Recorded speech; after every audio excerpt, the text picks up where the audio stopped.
Bonjour Madame Maximilienne Gombert. Bonjour. Vous êtes directrice exécutive du REDAC. Le REDAC, c'est le réseau des défenseurs des droits humains en Afrique centrale, si je ne me trompe pas. Monsieur ça, merci. Bonjour. Bonjour. Donc vous couvrez 8 pays en Afrique centrale et il vient de se tenir un sommet, le tout premier, le sommet Russie-Afrique, dont tout le monde a craint qu'il soit une menace pour le respect des droits de l'homme, vu que la Russie est présentée comme un pays qui ne respecte pas les droits humains. Quelle est votre opinion à ce sujet ? Oui, d'abord, merci pour l'invitation. Il faut dire effectivement que depuis plus de 2 ans ou 3 ans, je ne vais pas aller plus loin, la question de la Russie sur le respect des droits humains, c'est une question centrale au niveau des Nations Unies. Et c'est quand même curieux de voir que les pays de l'Afrique, qui en réalité devraient s'accommoder sur les instruments internationaux, courent pour, n'est-ce pas, aller à un sommet comme ça. Mais quand je l'ai dit, il faut quand même dire qu'en Afrique, comme on ne respecte pas beaucoup les droits humains, tout au moins sur l'Afrique centrale, donc je maîtrise, on peut dire que ça semble se ressemble. Est-ce que vous êtes surprise qu'une quarantaine de chefs d'État et de gouvernement aient pris part à ce sommet? Parce que c'est quand même un succès de participation. Non, je ne suis pas surprise parce que tout ce qui s'assemble se ressemble. Et bien évidemment, ils courent parce qu'ils se disent il faut aussi que la Russie soit notre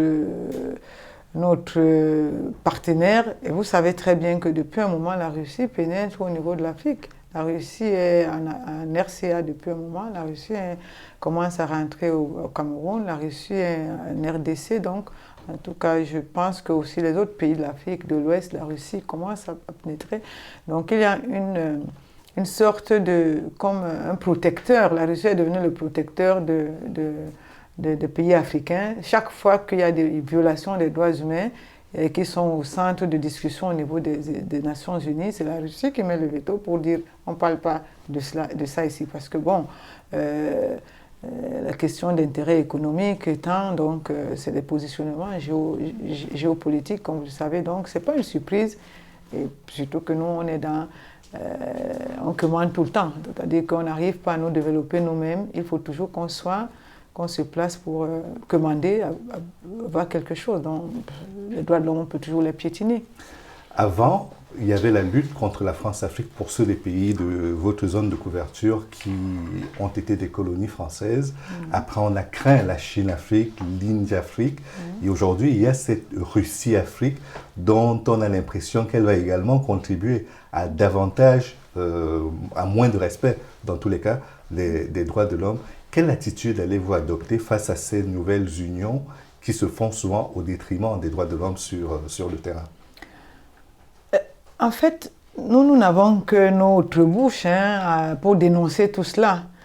Il faut que les gouvernements prennent leurs responsabilités. 2 choses. Les gouvernements, au niveau de l'Afrique centrale, sont signataires de la Charte africaine des droits de l'homme et des peuples. Donc, c'est une charte. Donc, ils ont l'obligation, n'est-ce pas, de respecter. Parce qu'on peut sortir d'abord, n'est-ce pas, de la situation au niveau international qui est des Nations Unies. On commence d'abord par chez nous, là, en Afrique. Et on voit bien comment ces pays-là piétinent, n'est-ce pas, la charte, qu'eux-mêmes, ils ont, n'est-ce pas, signé, ils ont fait rédiger, ils ont signé. Donc, maintenant, si on part au niveau international, en fait, la situation, c'est que à partir du moment où nos propres chefs d'État ne veulent pas, n'ont pas une volonté politique, n'est-ce pas, à pouvoir gérer ce qu'on appelle des questions des droits de l'homme, ou bien pouvoir, n'est-ce pas, respecter les droits de l'homme, et pouvoir apporter le bien-être au peuple, parce que le respect des droits de l'homme va aussi avec les questions de développement, de la démocratie, et puis du bien-être.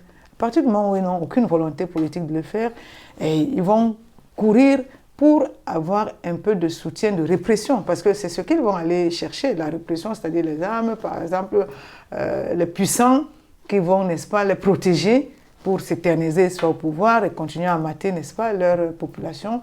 Donc, en réalité, c'est une question de leurs propres intérêts à eux, pas l'intérêt des populations. Donc, ce qu'on va continuer à faire, c'est de dénoncer d'abord l'attitude de la Russie et de tous les autres pays qui sont des grandes puissances, en leur disant ce dont les populations ont besoin aujourd'hui, c'est la liberté, un souffle de liberté, et nous voulons au moins manifester le droit à la grève. Nous voulons aussi avoir des hôpitaux, nous voulons avoir des infrastructures, nous voulons avoir à choisir nos propres dirigeants, et donc nous voulons un peu donner aux générations futures, n'est-ce pas, une certaine quiétude. Donc, nous n'acceptons plus, n'est-ce pas, cet asservissement-là où vous ne venez même pas pour aider à accomplir, mais vous venez plutôt pour aider à ceux qui ne respectent pas les droits de l'homme de rester au pouvoir. Donc, ce n'est que ça que nous pouvons faire. On n'a pas autre chose, on n'a pas d'autres armes, et en s'appuyant bien entendu sur des instruments que tous ont ratifiés. Vous parlez d'armes et de droits.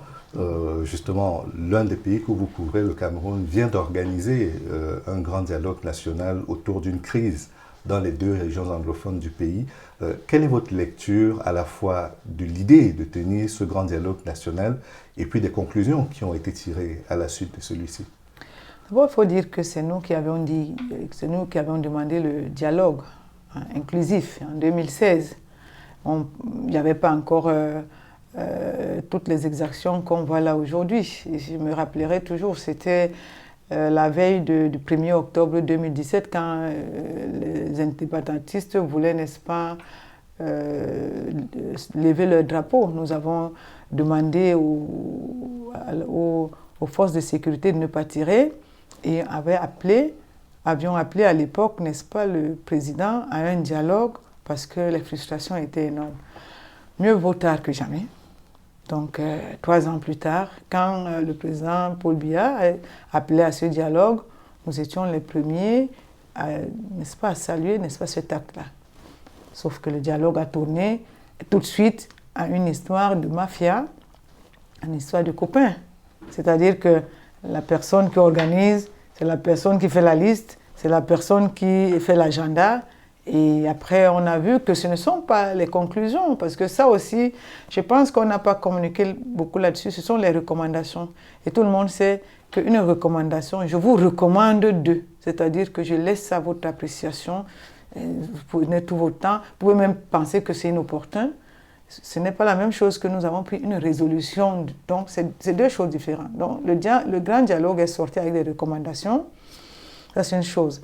La deuxième chose, c'est que nous avons documenté des cas de violation des droits humains et des exactions et même des crimes. Et donc, on ne peut pas aller dans un grand dialogue et on a un agenda où on ne met pas en réalité la question des droits de l'homme. La troisième chose, les femmes qui subissent, les déplacés, les femmes, les jeunes filles violées, tout le monde le sait. On n'a pas vu une volonté, n'est-ce pas, politique dans la tenue de ce dialogue-là à régler, n'est-ce pas, ce problème-là. Donc pour nous, après le dialogue, nous avons dit qu'il y aura un dialogue. Donc pour nous, c'est maintenant que le dialogue risque de commencer parce que tout le monde a vu qu'il n'y a rien eu au Palais du Congrès. Donc, parmi les recommandations, il y a eu cette idée d'une décentralisation avec une régionalisation et un statut spécial pour les 2 régions dites anglophones du Cameroun. Selon vous, qu'est-ce qui a fait que, alors qu'on a déjà commencé cette idée de décentralisation et de régionalisation depuis une vingtaine d'années, qu'est-ce qui fait qu'entre la réunion tripartite qu'il y avait eu à Yaoundé et ce dialogue qui vient de se tenir, qu'on est à peu près, qu'on soit resté sur la même idée, qu'on a un peu réchauffé pour donner l'impression qu'on avançait dans la résolution de la crise? Non, je pense qu'on ne veut pas résoudre la crise anglophone, c'est-à-dire qu'il faut le dire clairement, c'est-à-dire que il y a probablement des gens tapis dans l'ombre à qui la crise, n'est-ce pas, profite. Voilà. Donc, parce qu'il est incompréhensible qu'un chef d'État fait une annonce en disant le grand dialogue national va se passer avec tout le monde. Ce sont ces mots. Et on parlera de la crise anglophone, c'est vrai, mais d'autres sujets Mais est-ce que ce n'était pas déjà une erreur de vouloir ouvrir ce grand dialogue à d'autres sujets en dehors de la crise dans les régions anglophones, à proprement dire? Non, je ne pense pas. Je pense qu'on devait normalement, méthodiquement, commencer par la question de la crise anglophone. On parlera de la crise anglophone et d'autres sujets. Donc, un grand dialogue, on pouvait prendre peut-être 5 jours pour parler de la crise anglophone, juste de la crise anglophone, spécifiquement de la crise anglophone, et d'autres questions. Les questions qui fâchent aujourd'hui, c'est quand même le code électoral.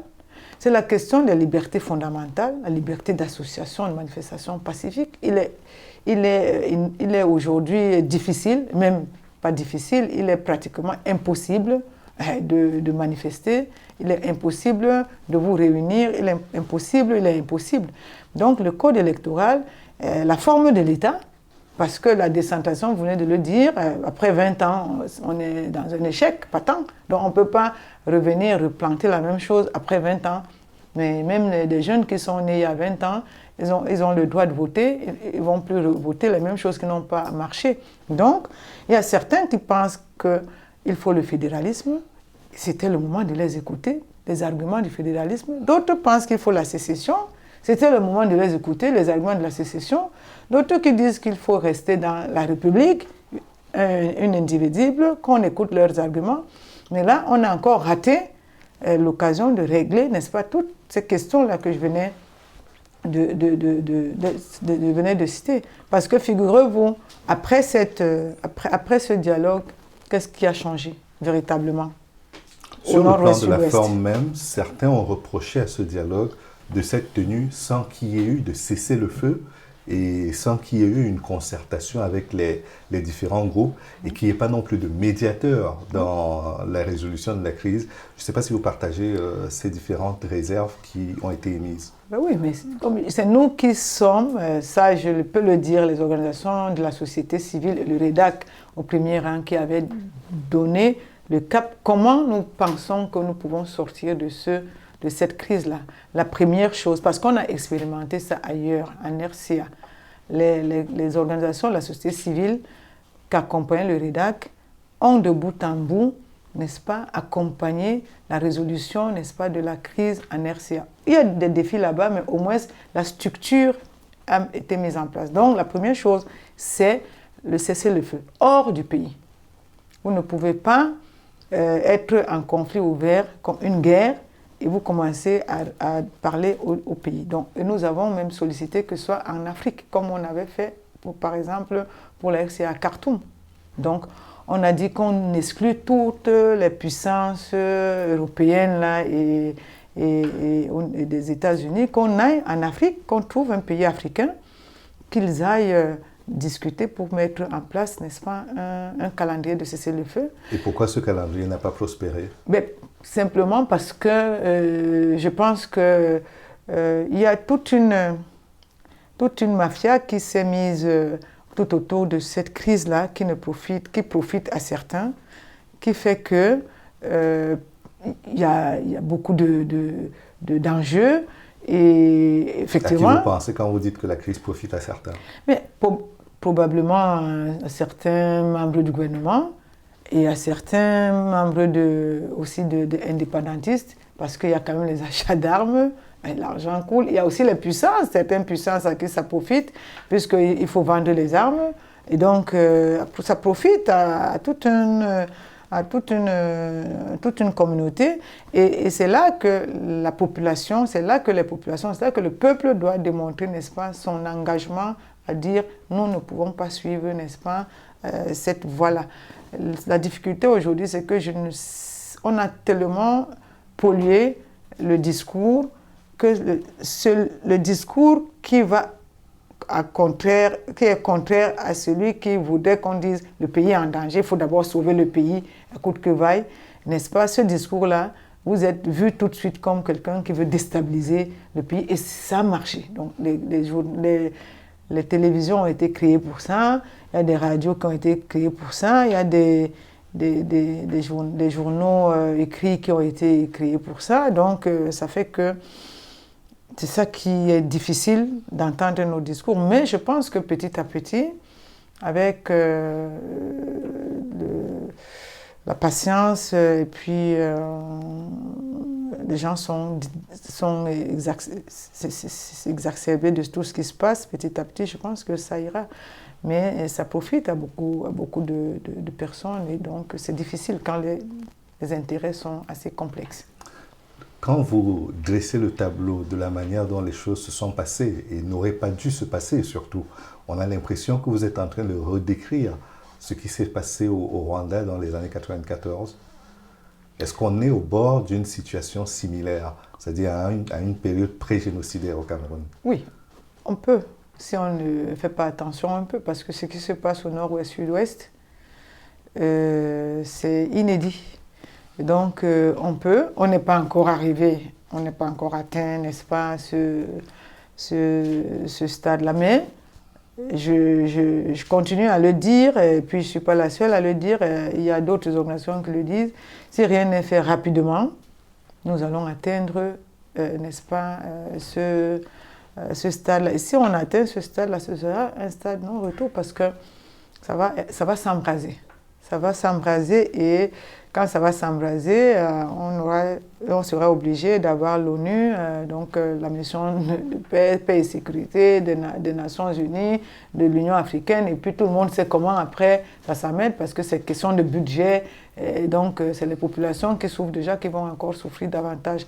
Nous avons depuis demandé à l'État du Cameroun de laisser la Commission africaine des droits de l'homme et des peuples venir faire une enquête indépendante, conjointe probablement avec la société civile, pour pouvoir établir les faits. Et c'est à partir de l'établissement de ces faits-là que l'État du Cameroun pourrait mettre en place, par exemple, ce que nous avons proposé, la Commission Vérité, Justice et Réconciliation. On en a besoin là aujourd'hui, au vu de la façon dont la crise elle-même au niveau des régions anglophones prend l'ampleur. Après, vous avez vu la crise post-électorale, après tout ce que cela comporte comme toutes les frustrations que vive le peuple, il faut bien qu'on sache comment on a fait pour en arriver là, et qui est le commanditaire, qui est l'exécutant. Parce que tout le temps on dit on a arrêté ceux qui ont décapité, ceux qui ont assassiné, mais qui a donné l'ordre de décapiter? Jusque-là, on ne nous a jamais rien dit. C'est ça, ce travail-là qu'il faudrait faire si on veut penser les plaies et durablement les plaies. Quand on suit l'actualité du Cameroun, le dialogue devait servir d'élément de décrispation dans cette crise et même de façon générale à apaiser le climat social au Cameroun. On l'a vu avec la libération des prisonniers qui avaient été arrêtés à la suite de la contestation liée à la crise post-électorale. Est-ce que vous avez l'impression que cette promesse d'apaisement du climat social a été tenue? Non, moi je pense que le président Paul Biya a eu un autre rapport alternatif. Parce que je pense que il était, à partir de tout ce que nous avons demandé, il était un peu sincère dans son annonce de dialogue national, quand vous suivez le chemin. Mais il a été floué par ceux-là qui devraient organiser le dialogue. Et quand on lui a apporté les résultats, les recommandations, et puis probablement la liste de tous ceux qui ont participé, il les a pris de court. Les gens qui ont assisté là au dialogue n'avaient pas prévu la libération de qui que ce soit là. Je peux vous l'assurer, parce que le jour où on libère le professeur Kamto, j'étais à Yaoundé. J'ai rencontré certains dans une manifestation, dans une fête qui avait été organisée par une ambassade de la place. Et ils venaient de le faire à 20h. Ils n'étaient pas au courant. Et samedi, il y avait déjà une audience spéciale, j'y étais. Donc, il les a pris au court parce que je crois que d'autres, puis comme il y a eu les levées de boucliers, des gens qui ont dit ça c'est pas normal, les gens hier qui avaient dit qu'il n'y aura pas de dialogue, qu'on ne peut pas dialoguer, c'est les rats, il faut dératiser cette région-là, c'est des terroristes, et c'est eux qui sont sur la table aujourd'hui pour parler de quoi? D'abord d'un agenda qui n'a rien à voir à la résolution même de la crise. ça n'avait rien à voir. C'était vraiment la diversion. Les gens sont allés, ils sont dans les hôtels, par l'argent du contribuable. Ils ont monopolisé les hôtels et puis bon, en copains, ils se sont rencontrés. Et puis après, ça n'avait rien à voir. Donc je pense que là, il les a pris de court. Et tout de suite, le discours, parce que nous, on avait dit, après ce dialogue-là, que c'est le vrai dialogue va commencer, qu'on le veuille ou pas. Et vous avez vu, les États-Unis ont sorti un communiqué. L'Union européenne a sorti un communiqué pour dire qu'il faudrait peut-être penser à un dialogue un peu plus inclusif. Et donc, c'est avec toutes ces pressions-là que le président Paul Biya a commencé à faire sortir, n'est-ce pas, quelques personnes de la prison. Il y en a beaucoup encore en prison. Il y a quand même beaucoup de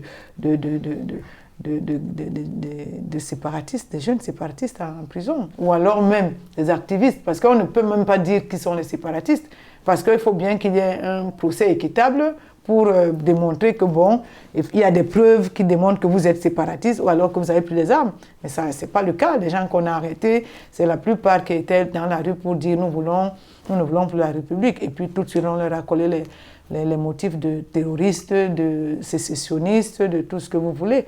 Donc, ce qu'il a fait, nous avons pris acte. Il faut le dire. Mais il faut que qu'il fasse plus que cela. Il faut qu'il libère tous ceux qui sont, par exemple, arrêtés dans le cadre de la crise anglophone.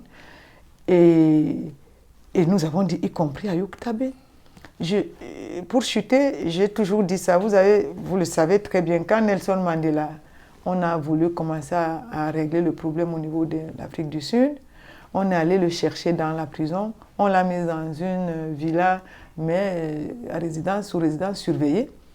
Donc, parce que les négociations commençaient par là. Vous ne pouvez pas aujourd'hui dire vous allez régler le problème au niveau, n'est-ce pas, des régions de nord-ouest, sud-ouest. Vous condamnez, n'est-ce pas, celui qui représente la communauté, que vous le voulez ou pas, il représente la communauté. À vie, avec... non. Normalement, dans l'apaisement, on aurait dû prendre ce monsieur, le mettre dans une maison à haute surveillance. Ça allait faire un déclic à sa communauté. Mettre quelqu'un sous haute surveillance, ça ne veut pas dire qu'il est en liberté. C'est simplement qu'on donne un message à ceux qui sont, n'est-ce pas, qui sont avec la personne en disant, vous voyez, nous avons fait un geste, donc vous aussi, vous faites un geste en attendant d'aller régler le problème, justement, de cesser le feu comme on est. Donc, c'est tout un programme. Et ce programme-là ne peut pas se faire en 2 jours. Ça ne peut pas se faire avec les annonces. Ça ne peut pas se faire avec des préconsultations. Les gens apportent 400 pages. On dit, on prend une semaine, vous lisez 400 pages, vous, et puis le lundi matin, on dit, bon, 4 jours de dialogue. Ça ne peut pas se passer comme ça. C'est tout un plan. Ça peut nous prendre 1 an, parce que les blessures sont profondes, mais il faut que ce soit méthodique. Et jusque-là, le gouvernement s'amuse. Je voudrais revenir sur les conditions de l'arrestation même de Ayoub Tabé et d'une grande partie de l'état-major des dirigeants de cette république qui se veut indépendantiste de l'Ambazonie. Ils étaient réfugiés politiques, il me semble, au Nigeria, au moment où ils ont été arrêtés. Et c'est dans ces conditions qu'ils ont été arrêtés. Est-ce qu'il n'y a pas déjà une violation des droits de l'homme? Bien sûr que nous l'avons dit. Nous l'avons dit en sortant d'ailleurs même la note du Haut Commissariat aux réfugiés qui avait clairement demandé à l'État du Cameroun que l'État du Cameroun et l'État du Nigeria, n'est-ce pas, ont violé le droit de demandeur d'asile.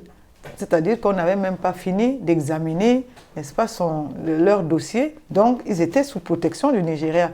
Donc, ce qui s'est passé là, c'est une violation flagrante des instruments qui, d'ailleurs, sont ratifiés librement par ces 2 États-là. Donc, du coup, Ayoub Tabé, et c'est pour cela que les gens ont dit, mais il a dit, il ne se reconnaît pas là, pourquoi vous voulez qu'on libère quelqu'un qui dit qu'il ne se reconnaît pas de la République? Mais on dit, mais la manière dont il a été arrêté, il est sous protection, vous le kidnappez, vous l'amenez ici, effectivement, il ne peut pas s'attendre à un procès équitable. Donc, c'est une violation flagrante de ses droits et même du droit international. Et donc, quand on a dit ça, le reste, il faut continuer la pression pour que des choses se mettent en place parce que c'est pas, le tout n'est pas de le dire, mais le tout c'est de mettre la pression pour que l'État du Cameroun et d'ailleurs l'État du Nigeria, et après l'État du Nigeria c'est vous le savez, après il avait demandé à l'État du Cameroun de renvoyer la Youk-Tabé. Bon, au bout d'un moment, il y a même eu un peu de tension entre les deux États, bon, mais comme c'est les États, ils peuvent s'entendre diplomatiquement. Donc je pense que c'était une faute grave que l'État du Cameroun et l'État du Nigeria risquent de payer tôt ou tard, hein, compte tenu, n'est-ce pas, des instruments, n'est-ce pas, internationaux des droits de l'homme. Je pense qu'ils pourraient payer très cher. Est-ce qu'on peut considérer qu'il s'agit d'une détention arbitraire? Et si c'est le cas, pourquoi n'y a-t-il pas une mobilisation à la hauteur de ce que nécessite une situation comme celle-là, où les gens sont arrêtés en dépit de tous les droits qui leur sont reconnus, à la fois par le droit national et les instruments internationaux de défense des droits de l'homme? Oui, c'est une détention arbitraire, ça c'est clair. Et à chaque fois qu'il y a le procès d'Ayoub Tabé, on fait une déclaration pour dire que pour nous, Ayoub Tabé doit être libéré. Voilà. Ça peut coûter ce que ça peut coûter, mais c'est au vu des instruments, c'est au vu, n'est-ce pas, de mécanismes existants. Donc ce n'est pas parce que nous sommes amis avec Ayoub Tabé, mais c'est qu'il y a là la violation flagrante. Bon, pourquoi il n'y a pas de mobilisation? C'est parce que la question au niveau de nord-ouest, sud-ouest est rentrée dans la question ethnique, tribale, donc instrumentalisée, n'est-ce pas, par le gouvernement. C'était déjà un peu comme ça avant, mais là, ça s'est accentué. Et donc, du coup, qu'on laisse les gens du nord-ouest, sud-ouest se battre pour leur truc, les gens de l'ouest vont se battre pour eux, les gens du centre, donc voilà un peu dans quelle situation nous sommes. Ça, c'est la première chose. La deuxième chose, c'est que n'oubliez pas que nous sommes dans un état très répressif, au point où la répression n'est pas seulement physique, mais elle est aussi psychologique. Et donc, avec tout ce que cela comporte, donc à la limite même, on paye les gens pour vous humilier, pour vous menacer. Chaque fois que vous êtes sur le vrai chemin, c'est vous qui êtes sur le vrai chemin, mais il y a toute une machine qui est mise en place, n'est-ce pas, pour vous menacer, pour vous faire taire. Et je peux vous avouer aujourd'hui que la société civile camerounaise n'a pas échappé, n'est-ce pas, à ces règles-là. On ne la sent pas beaucoup, ce n'est pas parce qu'elle n'a pas de capacité, mais c'est parce que la répression fine fait son bout de chemin. Elle résiste, mais elle est quand même à bout de souffle parce que c'est les méthodes qui ont été mises en place pour pouvoir la faire taire. Et il y a des fois que la famille est derrière. Voilà, si vous ne voulez pas perdre votre vie, moi je ne veux pas que vous continuiez ceci. Donc je pense que et ça nous interpelle tous, il ne faut pas laisser, n'est-ce pas, ce travail-là seulement à ces sociétés civiles-là. Il faut que l'ensemble des populations accompagnent ces sociétés civiles-là qui se battent, n'est-ce pas, malgré toutes les difficultés. Donc c'est là que réside la difficulté de ne pas avoir, n'est-ce pas, toute une mobilisation assez élargie. C'est de deux ordres, c'est que le repli identitaire qui a été instrumentalisé et puis la répression vraiment qui est assez présente. Qu'est-ce qui fait aujourd'hui que, malgré cette situation de droits de l'homme que vous décrivez au Cameroun, la Cour africaine des droits de l'homme ne se saisisse pas du dossier et que les organisations sœurs que vous avez dans les pays occidentaux, qui ne sont pas la Russie ou la Chine, ne vous donnent pas un appui, un écho, une surface d'expression suffisamment large pour que votre voix soit entendue au-delà des frontières du Cameroun? Non, la Commission africaine s'est saisie le dossier, a dit deux dossiers, peut-être qu'on va en parler tout à l'heure, le dossier de la crise post-électorale. La Commission africaine s'est saisie du dossier, a demandé à l'État du Cameroun de mettre en place des mécanismes pour un dialogue inclusif, y compris n'est-ce pas, les indépendantistes, ils ne les appellent pas les sécessionnistes, les indépendantistes, et de libérer tous ceux qui ont été arrêtés dans le cadre, y compris Ayuk Tabi. Et ça a été clair dans une déclaration forte. Qui reste un avis consultatif. Bien entendu. Maintenant, les autres organisations internationales l'ont aussi dit. Le problème, c'est le rapport de force en interne. Quand les organisations, y compris même ces mécanismes-là, onusiens ou bien africains, ils ont fait leur boulot, il faut que ceux qui sont en interne s'approprient, n'est-ce pas, de cette déclaration-là et rendre cette déclaration effective sur, n'est-ce pas, le terrain. Et c'est là que le peuple, parce que moi je poserais une question bien, j'aimerais dire, mais où est le peuple dans tout ça, malgré, je sais qu'il y a la répression, je sais qu'il y a la pauvreté, mais quand les autres organisations sœurs, quand les institutions internationales et régionales ont fait leur boulot, le peuple doit faire sa part. Et nous, on avait dit à l'époque que tout ce qui nous restait, c'est un soulèvement, une insurrection populaire pacifique. Nous voyons très bien que ça fait au moins 1 an qu'on a vu ça. On avait dit ça avant même l'arrestation du professeur Kamto et ses camarades et alliés. On voit bien que cette question-là doit être remise sur la table pour que le peuple dise, ça suffit, on a vu comment ça s'est passé au Soudan. Au Soudan, là, on a vu au Burkina Faso, on vient de voir comment Condé, là, il est quand même en difficulté. Donc, n'eût été ce soulèvement populaire pacifique, je ne pense pas que Omar Béchir était prêt à partir. L'arrestation et l'incarcération de Maurice Kamto a duré 9 mois. Il a fallu 9 mois pour qu'il sorte de prison. À qui est-ce qu'on doit attribuer cette libération? Est-ce à la magnanimité du président Biya, comme certains l'ont dit? Est-ce par rapport à la mobilisation de ses militants, la pression internationale? Il y a eu tellement de thèses que j'aimerais entendre votre avis là-dessus. D'abord, le professeur Kamto n'a pas été arrêté. Le professeur Kamto a été kidnappé. Oui, on est quand même dans un état de droit, non, entre guillemets. Bon, voilà, c'est pas moi qui chante ça tout le temps. On est dans un état de droit. Bon, j'entends les grands professeurs et les grands docteurs sur les plateaux télé dire qu'on est dans un état de droit. Donc, si on est dans un état de droit, il y a quand même des règles d'arrestation. C'est-à-dire que à 21h, le professeur Kamto est dans un lieu privé, en train de faire le point avec ses camarades et manger. On vient, on le kidnappe, on prend tout le monde, y compris les femmes de ménage, les chauffeurs, tout ce monde, la direction Yaoundé. La nuit. L'axe Lour-Douala-Yaoundé est dangereux même le jour. Vous imaginez, en partant, si tout ce monde-là avait perdu la vie, on serait où? L'État du Cameroun serait où?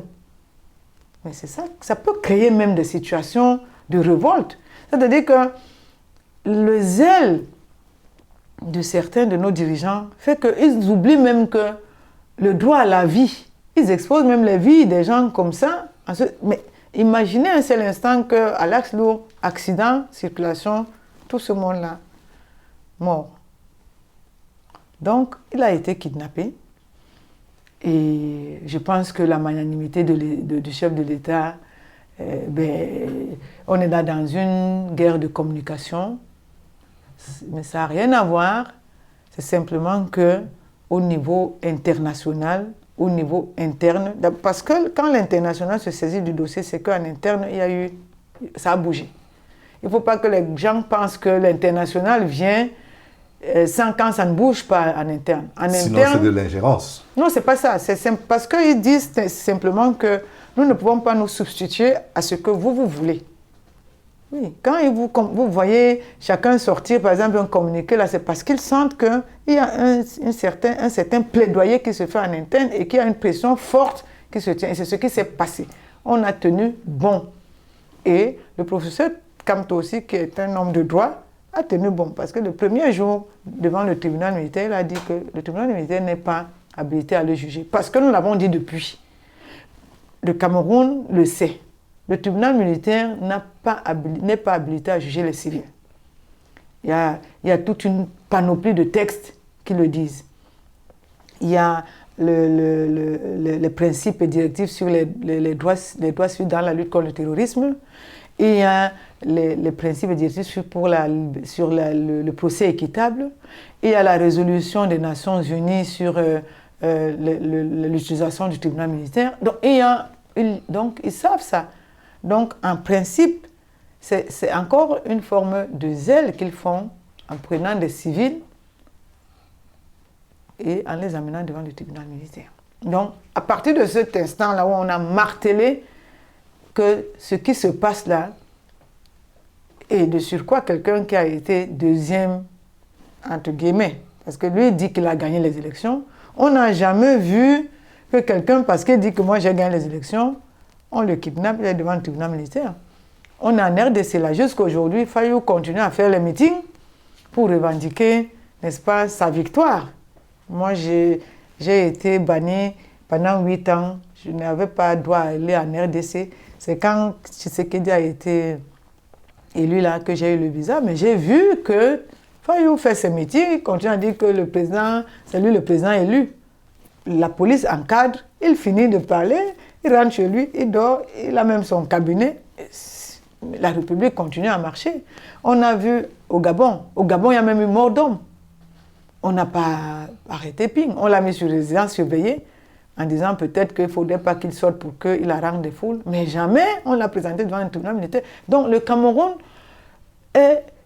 devient un pays particulier dangereux sur les questions, n'est-ce pas, de liberté fondamentale, dangereux au point où quand la société civile, et là on a vu un élan de solidarité de tout le peuple parce qu'on s'est dit, ah, ça peut aussi m'arriver là.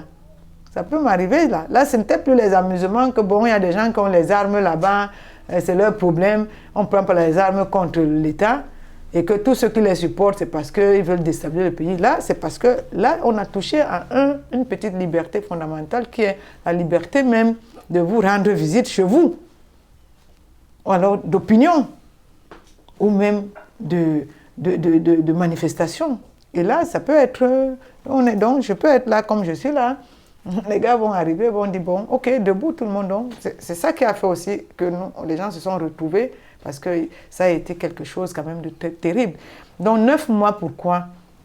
Parce qu'il y a aussi les lenteurs de l'administration. Ils demandent à chaque fois, à chaque étape, il faut qu'on leur donne l'ordre, l'ordre vient d'en haut. Donc la justice n'est pas libre en réalité. Non, enfin, bref. Il n'y a pas séparation des pouvoirs. C'est l'une des questions fondamentales au Cameroun aujourd'hui, la question de la séparation de pouvoir. Voyez-vous, depuis la crise dite anglophone, l'Assemblée nationale n'a même pas mis à l'ordre du jour la question comment on peut, même pour discuter. Parce que comme ce n'est pas venu de la présidence, donc du coup c'est un sujet tabou. La deuxième chose, toutes les lois qu'on vote au Cameroun viennent de la présidence. Donc vous ne pouvez pas faire une proposition de loi. Donc ça vient de là. Et on instruit au ministre de tutelle de regarder ça pour aller soumettre à la... Où est-ce qu'il y a la séparation de pouvoir là? Les lois devraient venir même par un citoyen, même par une organisation, et puis ça a commencé à monter. C'est là qu'on voit, n'est-ce pas, que chacun joue son rôle. Avec la justice, les militaires qui savent qu'ils ne doivent pas, n'est-ce pas, juger les civils, peuvent prendre une ordonnance pour écrire, par exemple, au procureur, je ne sais pas, au ministre ou alors au président de la République qui instruit qu'on amène ces personnes-là devant le tribunal militaire pour dire nous sommes incompétents, monsieur le président, ou alors monsieur le ministre de la Justice, je ne sais pas qui donne les ordres, qui joue quoi là-dedans, nous sommes incompétents parce que ce n'est pas de notre ressort. C'est là aussi qu'on voit que des gens prennent leurs responsabilités dans un pays normal dit de droit. C'est comme ça que ça devait se passer. Mais là, on attendait que les ordres viennent d'en haut, et on fait, on ne fait pas, on ne fait pas, on fait. Et moi, je vais vous dire, quand on a,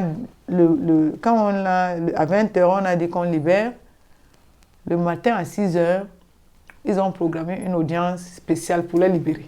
Et là, du coup, ce n'était plus des pestiférés qui arrivaient, parce que nous, on a observé tout ce procès-là. Et d'ailleurs, il n'y avait pas que le professeur comme tous les autres, il y avait 8 jeunes là qui avaient fait un selfie pour demander la démission du président. Un selfie. Et ils ont écrit « selfie insurrectionnel ». Donc, devant le tribunal militaire. Donc, quand on observait ces procès-là, il fallait voir le zèle avec lequel, quand le professeur Maurice Kamto arrivait, et les gars du service de renseignement nous traitaient. Et là, ce jour-là, c'était tout... Vraiment, le professeur va s'asseoir ici, Madame Dureda, asseyez-vous là. Donc, parce qu'il y avait la CRTV, il faut démontrer que... Voilà, donc, vous voyez, quand vous vivez ça, vous sortez de là, vous dites, pauvres de notre pays, comment des personnalités qui viennent avec des galons aussi respectueux, avec leurs galons, ces personnalités aussi respectueuses, ne peuvent pas prendre leurs responsabilités. C'est la vérité, donc ce n'est pas la magnanimité du chef de l'État, c'est la pression interne couplée de la pression externe. Il faut que les Camerounais s'approprient de cette victoire et sachent qu'ils peuvent s'ils tiennent bon. Parlons maintenant de la situation de la surpopulation carcérale au Cameroun. Quand ces prisonniers ont été libérés, l'une des choses qu'ils ont révélées, et c'était un secret de polichinelle cependant, ils ont insisté là-dessus, c'est qu'il y a une surpopulation carcérale, que ce soit à Grandengui ou à la prison centrale de Douala. Comment est-ce que vous gérez ce phénomène et comment est-ce que vous faites pour que la justice, là aussi, prenne ses responsabilités? D'abord, avant d'aller à ce sujet, je voulais dire quand même qu'il y a quand même encore d'autres membres du MRC qui restent en prison. Je pense personnellement à M. Moutin, qu'on devrait de toutes les façons libérer. C'est inacceptable. C'est inacceptable de garder ce monsieur encore en prison. Donc, je pense que je lance un appel ici, puisque vous m'avez donné le micro, pour qu'il soit libéré. Maintenant, la surpopulation carcérale, c'est une question, ça date au moins depuis 20 ans. Depuis au moins que moi, je milite pour les droits humains, d'abord au niveau local, parce qu'avant d'être dans une organisation sous-régionale, je dis toujours aux gens, j'ai milité au niveau local dans une petite organisation qui s'appelait Prodop. On avait de bonnes relations avec le ministère de la Justice qui nous autorisait d'aller dans les prisons avec des avocats, voir les personnes qui n'ont pas pu, qui n'ont pas vu, par exemple, le juge depuis, voilà, organiser un peu avec les avocats pro bono pour qu'ils passent vite et qu'ils, peut-être certains, soient en liberté provisoire. Et nous donnions des cautions morales parce que les organisations avaient, n'est-ce pas, cette capacité de donner les cautions morales. Et à chaque fois, on devait se présenter avec le prévenu. Ça marchait très bien. Bien que les prisons étaient déjà vétustes, bien qu'il n'y avait plus de place, mais ça marchait un peu bien. Ça s'est aggravé à partir de la lutte contre le terrorisme, contre Boko Haram. Donc, ils ont fermé aux organisations, n'est-ce pas, l'accès aux prisons. Maintenant, pour avoir accès à la prison, il faut faire une demande au ministre de la Justice. Et vous voyez très bien la bureaucratie de notre pays. Et vous pouvez faire 2 ans, on n'a pas répondu. Donc, pour que nous ayons même accès dans les prisons aujourd'hui, c'est toute une machine. Mais comme, en même temps, quand ils font comme ça, c'est eux qui font le nid, n'est-ce pas, de la corruption, nous pouvons toujours rentrer. C'est ça. C'est aussi pour dire ici qu'au lieu de faire le nid de la corruption, c'est-à-dire que laisser des gens rentrer par d'autres moyens, il vaut mieux être en collaboration comme on faisait avant et c'était gagnant. C'était une collaboration de gagnant-gagnant. Maintenant, la deuxième chose, c'est qu'on arrête des gens dans le Grand Nord, on les emmène à Yaoundé, sous prétexte que c'est des grands terroristes, c'est là qu'il faut aller les juger. On arrête les gens à Bafoussam, dans la crise post-électorale, on les amène à Yaoundé. Dans la crise dite anglophone, on les amène à Yaoundé.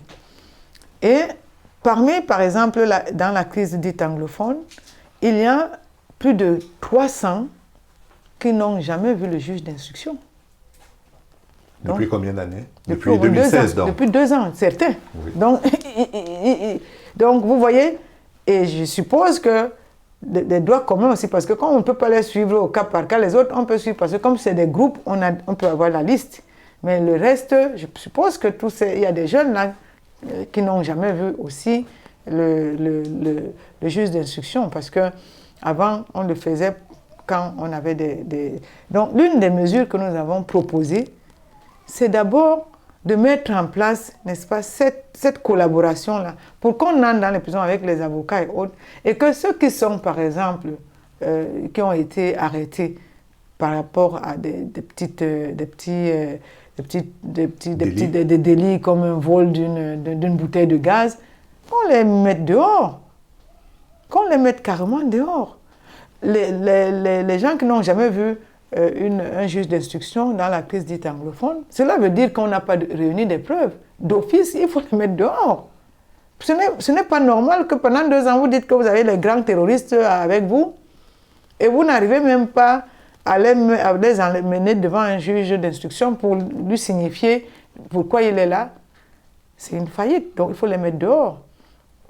L'autre chose, c'est qu'il faut construire les prisons. Nous avons de la terre, nous avons les ressources naturelles, nous avons de l'argent. La prison, ça ne doit pas être un enfer. C'est une privation de liberté pour un moment, parce que tu dois peut-être payer ce dont on t'a reproché, à condition d'ailleurs que ce soit établi, parce qu'au Cameroun, on t'a arrêté, c'est toi qui dois venir te défendre. C'est inédit. Tu te défends alors que quelqu'un t'a arrêté. Mais on doit te dire pourquoi on t'a arrêté et apporter les preuves. C'est à partir de là que tu vas dire je ne reconnais pas. Mais on t'arrête et on te dit il faut que tu te défendes. Donc il n'y a aucun motif d'inculpation pour te faire rester là. Donc je pense que c'est tout un système qu'il faut revoir dans l'ensemble. Mais en attendant de voir tout le système, on peut faire des petites choses pour, n'est-ce pas, rendre la prison un lieu de privation de liberté, en sachant que quand les gens peuvent sortir de là, l'objectif, c'est leur réinsertion. Ce n'est pas qu'ils récidivisent. Parce que le problème, c'est que même ces petits délinquants-là, quand ils sortent, moi j'ai un cousin, un petit cousin, il aime rester en prison parce qu'il ne se retrouve plus dehors. On l'a déjà sorti de la prison au moins 50 fois. Mais après, vous entendez seulement, il est de l'autre côté. Parce que comme il n'a aucun chemin d'insertion, donc, et c'est comme ça qu'après, petit à petit, on fabrique les grands délinquants. Et ce sont ces grands délinquants qu'au bout d'un moment, on va récupérer lorsqu'il faut aller mettre en place des choses comme le BI pour, n'est-ce pas, aller la brigade d'intervention rapide, le bataillon d'intervention rapide. Pour aller combattre Boko Haram et maintenant combattre leurs propres frères. Voilà. Mais quand on parle de surpopulation carcérale, est-ce que vous avez des chiffres pour qu'on puisse se faire une idée de l'ampleur du phénomène? Bien sûr. La prison, par exemple, centrale de Konengi, si ma mémoire est encore bonne, qui a été construite pour accueillir quelques 300 prisonniers. Aujourd'hui, dans les 1200. Oui. Et ça, c'est les chiffres récents qu'on a pu glaner. Je pense que c'est entre 1200 ou 1300. Mais en tout cas, c'est ça, ça rentre dans ce genre, dans ces chiffres-là. Peut-être 100 en moins ou 100 en plus. Qu'est-ce que vous voulez? Donc ça fait 4 fois la capacité. Bien entendu. Et quand vous rentrez là, il y a des personnes là-dedans qui dorment 24 heures debout. D'autres achètent le mur pour... C'est-à-dire, vous voyez le mur, pour s'adosser, vous devez acheter. C'est la vérité. Et la particularité, c'est que la plupart... ou alors les 3/4, ce sont des jeunes. Oui. Comment une jeunesse peut se retrouver comme ça en prison? Nous commençons à vieillir. Comment on ne peut pas avoir un autre plan pour punir ces jeunes que demain? Et vous trouvez de tout. des étudiants. Pour eux, ils se sont bagarrés. Le père de l'autre était plus riche et ils sont passés par un procureur qui a dit d'accord, tu vas voir ce que tu vas voir. Vous trouvez de tout. Vous ne trouvez pas seulement les petits délinquants, mais vous trouvez de tout. Les professeurs, les gens, il y a même certains qui ont venu en congé et qui ont eu des petites affaires, ça n'a pas marché, contre eux. Vous trouvez de tout. Est-ce que vous avez suffisamment de moyens ou avez-vous la capacité aujourd'hui d'adoucir le quotidien de ces prisonniers? Non. D'abord, ce n'est pas notre rôle. J'ai toujours dit aux gens, le rôle des organisations... Alors, faire pression sur le ministère de la Justice pour qu'il leur adoucisse leurs conditions d'incarcération. Oui, c'est ce que nous avons c'est ce que nous ne pouvons que faire. Et ça marche? Mais j'ai dit ça a marché jusqu'en 2013. Depuis 2013, ils se sont fermés parce qu'il fallait d'abord régler le problème de la sécurité du Cameroun. Le Cameroun était agressé de partout, à l'est, au nord-ouest, au sud-ouest, dans le Grand Nord. Donc, vraiment, les questions des droits de l'homme, là, laissez-nous d'abord.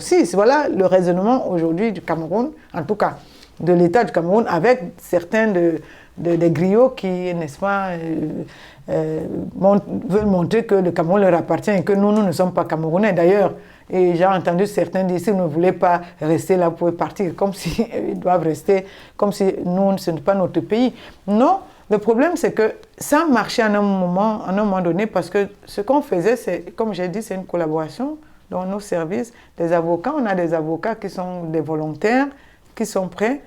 Mais vous savez qu'aujourd'hui, il y a des moments où on vous refuse même de rencontrer votre avocat. Oui, vous avez un homme, l'avocat veut aller voir son client, on vous dit clairement que non. Les instructions sont venues qu'il ne doit voir personne. J'ai vécu ça en direct. Et c'était douloureux. À l'époque, les organisations pouvaient rendre visite aux prisonniers. Aller leur demander est-ce que les conditions... Est-ce que la nourriture, ça va? Est-ce que les conditions d'incarcération, comment... Aujourd'hui, d'ailleurs, quand vous arrivez, vous dites vous êtes de l'ONG, on vous dit non, vraiment, allez au ministère, on vous donne... alors, allez chez le commissaire du gouvernement qui vous donne un papier. Pour venir faire un boulot humanitaire, le commissaire du gouvernement doit vous donner un papier, une autorisation. Le ministère de la Justice doit donner une autorisation pour venir faire une œuvre humanitaire.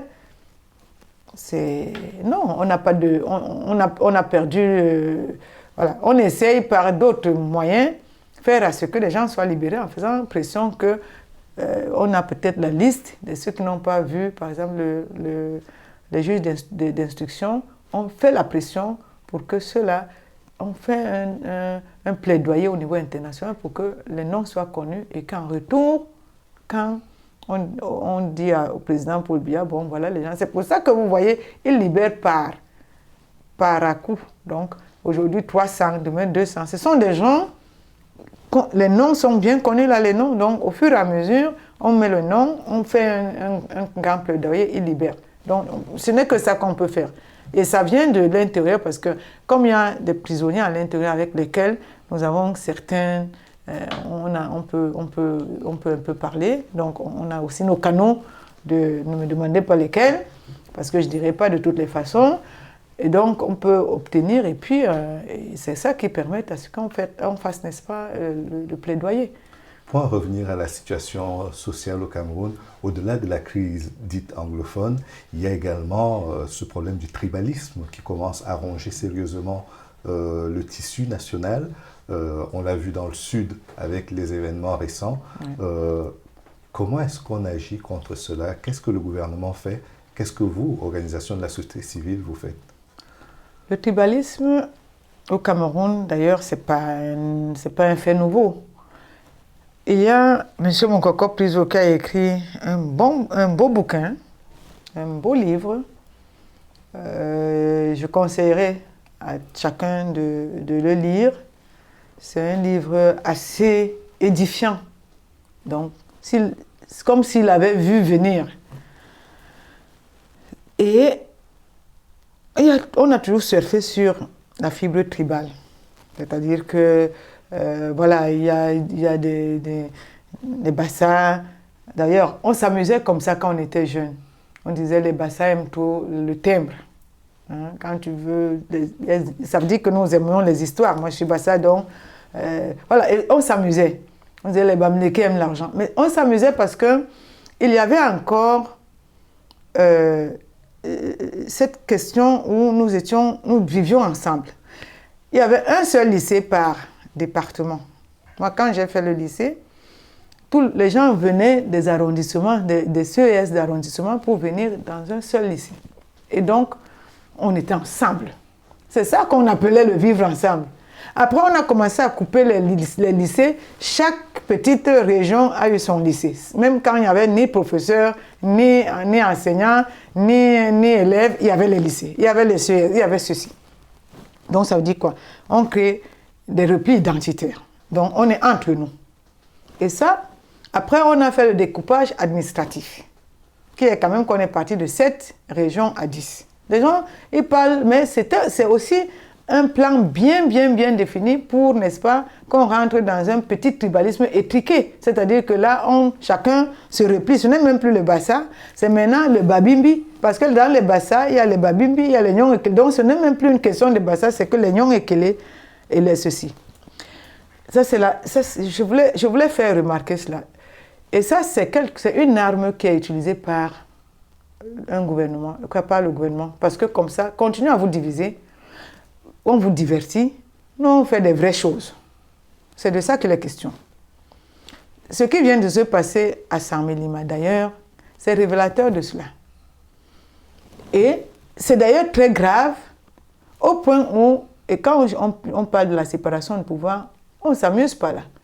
Vous avez vu comment les forces de l'ordre, l'administration, personne n'a levé son petit doigt. Ils attendaient qu'on leur dise quelle est la conduite à tenir. Alors que les enfants du même pays, on est en train de chasser, on est en train de brûler, on est en train d'humilier les enfants du même pays dans leur propre territoire. Donc après, on explique ça que oui, c'est parce que les autres les ont envahis, ils sont frustrés. Vous voyez la construction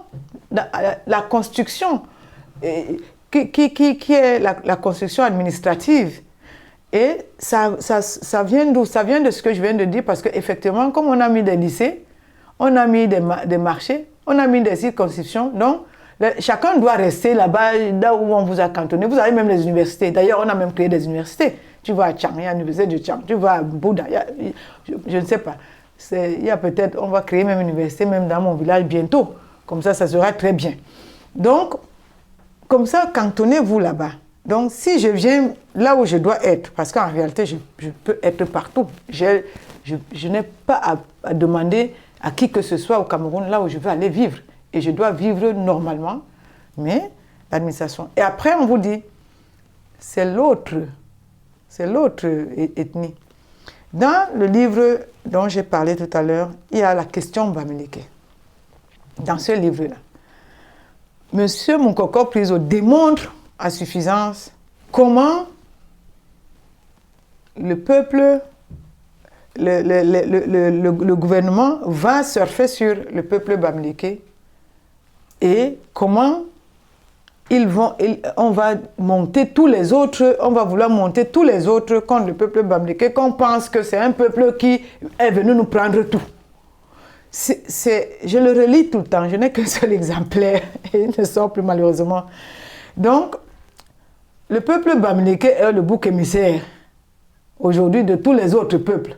Et donc, dès que tu dis ça, comme on est en train de discuter de cela, moi, je vais être banni du peuple Bassa parce que vraiment, le peuple Bamileke nous a achetés. Mais c'est pourquoi? C'est parce que dans la construction du pouvoir, les services secrets avaient clairement dit qu'il faut craindre le peuple. Il ne faut pas que quelqu'un de l'UPC ou un Bamileke prenne le pouvoir ou un Bassa. Vous savez pourquoi? Ce n'est pas parce que c'est des peuples qui sont très intelligents, mais c'est parce qu'ils ont en eux les gènes de la résistance. Voilà. Donc, du coup, bon, depuis un moment, comme les Bassa ont pris l'habitude de trahir la lutte de libération, donc du coup, ils ont été mis un peu de côté, c'est-à-dire qu'ils coopèrent un peu plus, donc on ne focalise plus sur eux. Le peuple bamileke et l'UPC sont devenus des boucs émissaires à abattre. On a émietté très bien l'UPC. C'est un plan bien mis en place. Le peuple bamileke, aujourd'hui il y a même en plus un bamileke qui a osé dire qu'il a gagné les élections. Mais bon, c'est pas possible. Mais ce n'est pas parce que c'est un bamileke, mais c'est parce que la construction de la résistance, c'est-à-dire que ça leur rappelle la résistance. C'est des peuples qui ont quand même été dans la résistance. C'est pour ça que même les jeunes qui surfent sur ça, qui sont aussi des régions bamileke et autres, je leur dis, ce n'est pas de ça qu'il est question. Il est question, il faut que vous compreniez l'histoire. Et c'est ce que mon coco explique dans ce livre-là. L'histoire, c'est que c'est des peuples résistants qui ont résisté. Hein? Les massacres là, ce n'étaient pas les massacres des Bamileke, c'était les massacres des résistants Bamileke. Il faut le dire clairement, parce qu'on n'a pas massacré tous les Bamileke, on a massacré ceux qui résistaient contre tout ce qu'on appelait pour la libération, pour l'indépendance et autres. Donc voilà, c'est dommage. La deuxième chose, c'est qu'aujourd'hui, avec les réseaux sociaux, ça s'est accentué et ça s'est mélangé avec des propos haineux. Ce qui était une instrumentalisation et un plan clair d'un système qui ne voulait pas que certains peuples et une organisation prennent le pouvoir parce qu'ils avaient les gènes de résistance, s'est développé en un repli identitaire et à la stigmatisation maintenant des personnes. Et à des propos haineux du genre, vous n'êtes pas chez vous, vous êtes des étrangers, alors que le débat est ailleurs. Le débat n'est pas être chez vous, le débat est-ce que ces peuples-là continuent à être les résistants ou alors ils ont perdu la résistance. Moi, je crois que c'est ça le débat. Comment on fait pour continuer de faire nation dans un pays qui a cette crise identitaire, d'une part côté anglophone, de l'autre part avec la question du tribalisme? Comment on fait pour recoudre le tissu national? C'est simple. Nous continuons à dire et à penser que nous avons atteint le fond. Donc, il faut se parler. Ce n'est pas le débat. On ne peut plus faire le débat. Un dialogue, c'est quand vous avez deux interlocuteurs. On n'est plus à ce stade-là. On atteint le fond. Nous pensons qu'il faut une commission vérité, justice, réconciliation. Et je peux vous expliquer pourquoi. Vérité, pourquoi? Parce que quand on atteint le niveau de décryptude où nous sommes là aujourd'hui, il faut qu'on sache, qu'on questionne, on commence à questionner, n'est-ce pas, l'histoire, pour que la jeune génération sache d'où nous sommes venus. Deuxième chose, on questionne le présent, qui est que pourquoi nous sommes en train de sombrer, et on pose des bases du futur en mettant en place des structures qui font à ce que ces bases arrivent. Cela veut dire quoi? Cela veut dire que qui a été à l'origine de quoi? Donc, c'est ça la vérité. Qui est commanditaire, qui est exécutant? Ça, c'est la première chose. La deuxième chose, c'est la justice. Souvent, quand vous dites aux gens la justice, c'est quoi seulement? Comme on a déjà une justice répressive, ils pensent seulement à ça. Non, il y a la justice transitionnelle. Dans les pays où on a atteint ce genre ce degré de crise, on met en place diverses justices, formes de justice, autant pour moi.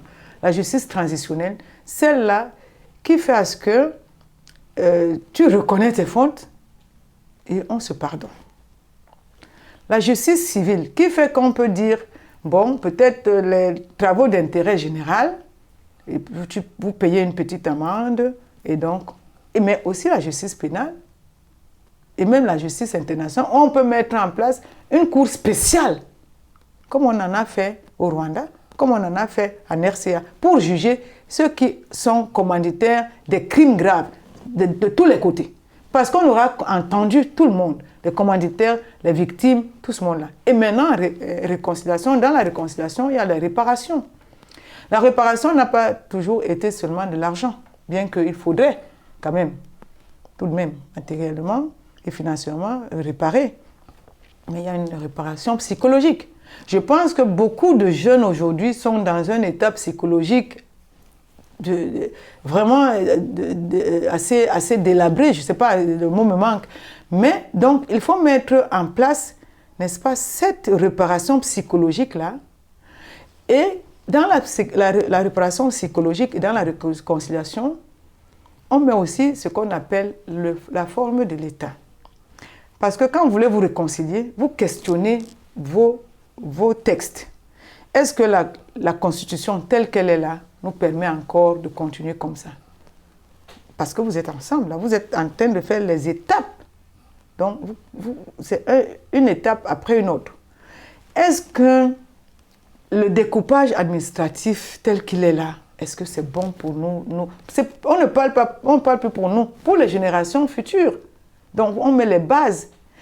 Est-ce que les relations que nous avons là aujourd'hui, peut-être avec les puissants, est-ce que c'est ça qu'il nous faut? Est-ce qu'on ne peut pas réécrire, on ne peut pas reformuler nos relations avec toutes les puissances pour leur dire qu'il n'y a pas de problème, nous sommes dans un monde globalisé, on ne peut pas chasser des partenaires, mais peut-être que voilà ce que nous voulons à l'unanimité, que nous ayons des contrats gagnants-gagnants. Donc, c'est tout cet ensemble-là qui fait que, avec une dose de bonne volonté et des médiateurs, on a même proposé les gens qui peuvent faire de la médiation, parce qu'il y a des gens qui ont vécu, n'est-ce pas, ces crises-là. Comme en Afrique du Sud, il y a quand même Thabo Mbeki qui est encore aujourd'hui vivant. On peut aller voir quelqu'un comme Ellen Johnson au Libéria. On peut aller au Rwanda avec Kagame. D'ailleurs, quand Kagame était le président de l'Union africaine, on a commencé à nous rapprocher de lui. Et il nous avait dit, moi je suis prête à vouloir partager de l'expérience. Sauf que bon, cette présidence, ça dure une année. Donc il était parti et on sentait, quand Kagame était là, que même au niveau du Cameroun, les choses bougeaient parce qu'il faisait à ce que la question du Cameroun soit plus souvent à l'ordre du jour. Bon, donc, voilà, c'est simple. Il suffit seulement d'une petite dose de volonté politique. C'est simple comme... Et il y a des expertises pour cela. Et il y a des pays voisins qui ont, n'est-ce pas, essayé de mettre ça en place. Et on voit bien comment... On ne peut pas dire qu'il n'y aura pas de problème. Les problèmes, on va les résoudre au fur et à mesure. Mais au moins, on a vu un élan d'un soulagement ou le respect des droits de l'homme. C'est-à-dire qu'il y a quand même... On voit qu'il y a plus de... on fait la différence entre les droits de l'homme, le développement, l'éducation, et puis tout ce que cela comporte comme pour assurer le bien-être des populations. C'est sur cette note d'espoir, Madame Maximilienne Gombe, que nous allons nous séparer. Je vous remercie d'avoir accepté de vous plier à l'exercice et j'espère que vos combats porteront, notamment par rapport au respect des droits humains et à la cohésion sociale au Cameroun. Ça sera ensemble. Merci. Merci à vous. Na bala bola ye bolo, doti mula bo.